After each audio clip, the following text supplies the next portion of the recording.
the benefit of the young people. Now, we're fast approaching the key moment in the show, a moment that I have become obsessed with. It comes at the end of a scene filled with surprising revelations.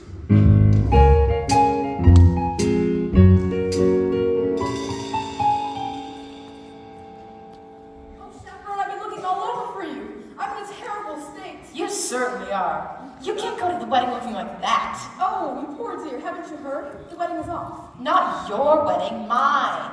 Oh, that reminds me. Might I borrow your veil? You're getting married? But to whom? Your icy water. You're getting married to Adolfo? Oh, I know it's surprising. But when I look into his eyes, his big, clumsy eyes, I get all drowsy. And that's love, isn't it? Yes, dear. That is love. Help me. Oh, there you are. Okay, I'm gonna lay my cards on the table. Have a weak heart. And the wedding is on, the wedding is off. Any more of this and the whole ticker's gonna run out. So, is there gonna be a wedding or not? Yes. Oh, thank God. Chaperone and Adolfo are getting married. What? Here you guys are. I have wonderful news. There's gonna be a wedding. You know. You know? Yeah, we just heard. But who told you? I did. But how do you know? What difference does it make? This is Tom, Dale, and I are to be married in the garden at 7:30 today. What? Oh, yes. Congratulations to everyone. What type of cockamamie wedding is this? Everybody's getting married except the bride and the groom. Oh, Janet, there you are. I've been looking for you. I just had the most enlightening dream. Well, more of a vision, actually. There were monkeys, and I realized I simply must marry you. Yes, but you did kiss another woman. And that's what I can't understand. Why, when I was kissing that French girl, it felt like I was kissing you. Oh, Robert, you were kissing me. So, you're Mimi? That accent was remarkable. Yes, I developed from playing Monique in Play That Baguette. So, it was all a ruse? Yes, a cruel ruse. I used my skills as an actress to test your love for me. Oh, Janet, knowing that you can fool me so easily makes me love you even more. Oh, Robert. There you are. Now, before you do anything, remember this. No matter how well you play the role of a good wife, you will never, ever get a standing ovation. Chaperone, I'm so conflicted. Please give me some advice that is appropriate and coherent to this situation. And this is the moment I was talking about. Not only is it the culmination of the plot, but a moment that has fascinated me more than any other, that has brought me back to this record again and again. Just listen. Well, my advice to you is, And this is it. Listen. do it while you can. You see, it's hard to make out what she's saying because somebody drops a king. I'll play it for you again. Do it while you can. Is she saying live while you can or leave while you can? Do it while you can. I mean, it's Beatrice Stockwell, so it could just be a cynical quip. But of course, this is a wedding, and that's exactly what you think while you're standing at the altar, isn't it? Live or leave. And you have to live. I mean, you have to live because you do love her in some way. I mean, you think you love her. It's not an exact science. An arrow doesn't come out of the sky and point to the one you're supposed to be with. So one day, you say it to someone. You say, I love you. And you phrase it as a question. But they interpret it as a fact. And there she is standing in front of you in a $3,000 dress with tears in her eyes and her nephew made the hop. So what do you say? I was kidding? I was joking? No, you can't. You interpret the voice in your head that's screaming, no, no, no, as nerves. And you live, right?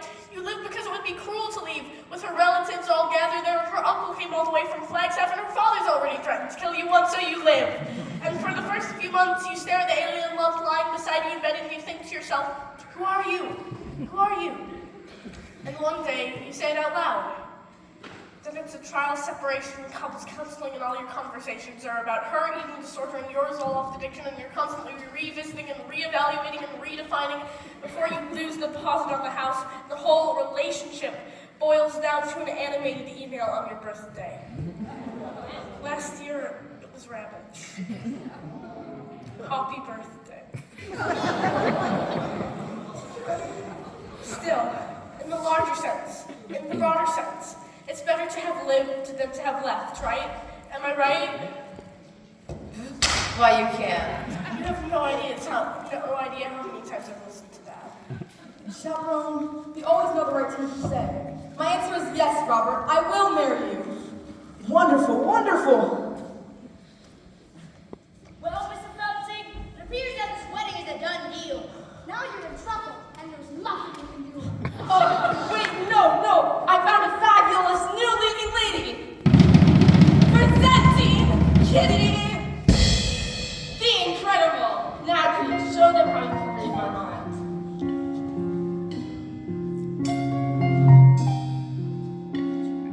Kitty, will you marry me? Oh, Mr. Phelpsy, yes!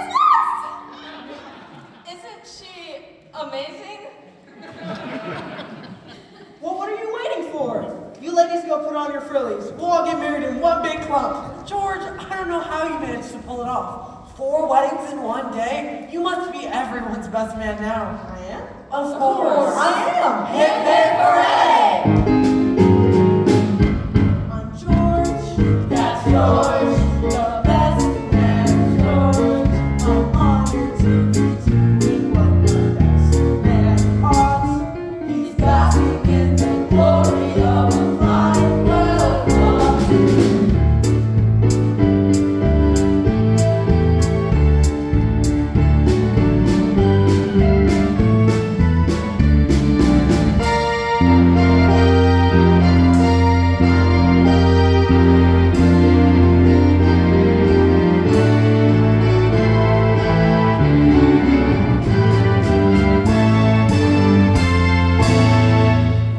Minister, you may begin. I forgot the minister!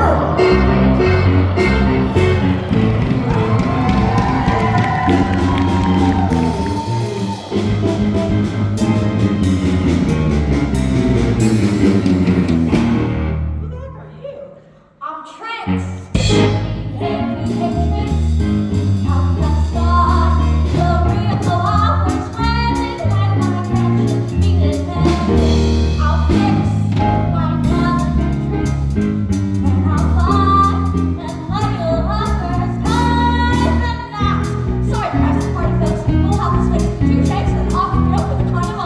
Wait, the captain of a ship is before marriage? Yes, and a pilot is comparable to a captain. Yes, and an airplane is kind of sheep. A sheep of the air. Some people call it an airship. Oh shit! Yes! We can have our wedding on the plane and our honeymoon in Rio.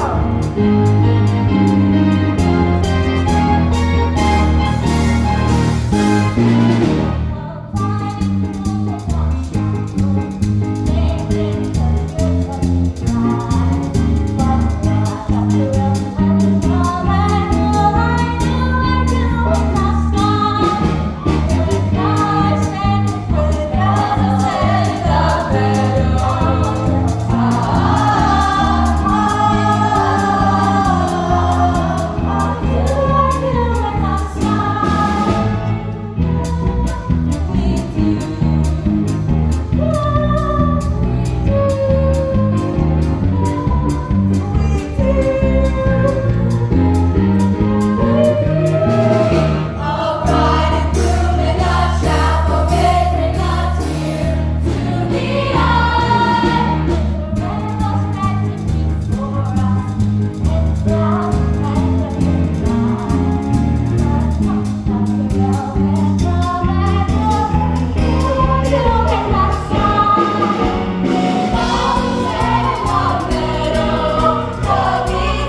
Don't talk to anybody.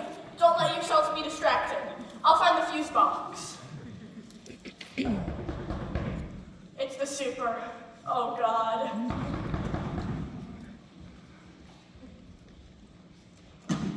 Hi. Hello. You're like, Yes. yeah, we had to shut the power off because we're replacing the breaker panel in the basement. So we replaced it, but when the power shut off, the breakers in all the apartments tripped. That's what happens. It's normal. So I gotta reset your breakers. Now? It'll only take a second. All right, all right. I tried calling you early before, but there was no answer.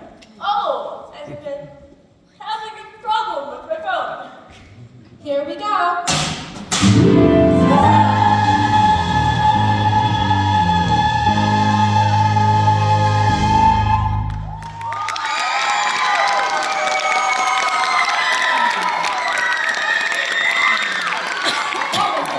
Music? Yeah, no, yes. Well, it was a record. What kind of music was it? It was just music. A musical. Do you like musicals? No. I love musicals. I go with the husband all the time. It's amazing what they can do nowadays.